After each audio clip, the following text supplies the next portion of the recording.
It's been almost 2 weeks since we learned one of the greatest Panthers of all time is officially heading to the place known as football heaven. Luke Kuechly will get his gold jacket in Canton when he's inducted into the Pro Football Hall of Fame in August. Today, Luke, who has never really been one to relish in the spotlight and talk a lot about himself, did just that as we heard from him for the first time since he learning that he'll be getting into the Hall. The honor of a lifetime is one that he says still hasn't sunk in quite yet.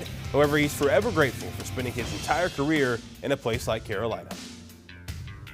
Dating back to when I was a rookie down in New Orleans, that Hall of Fame class walked out. I was at honors. The Hall of Fame class walked out on the stage, and you're like, man, that would be so cool to be up there. Look at those dudes. Those are all the guys that I watched growing up, and how special it is when the older guys walk up with their jackets on and, welcome them all in. Pep was standing in my family room a couple weeks ago, and it's starting to settle in. Like, this is real. It's super cool. In football and in sports, a lot of times you're a product of the situation, and people can argue that if they want, but I was in a great situation in Carolina with fantastic coaches, with great guys, and a defense allowed me to run around, and I'm just fortunate that that's where I ended up.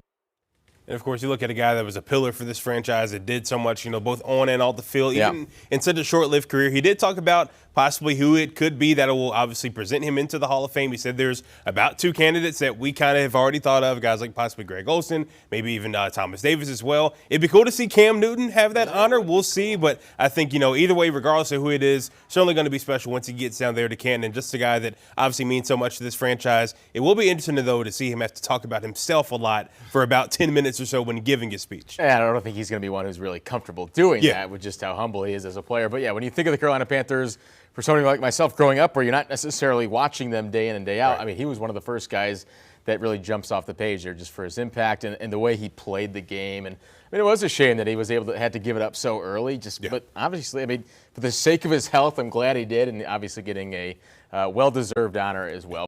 Queen City News Plus. Just search Queen City News on your smart TV's app store.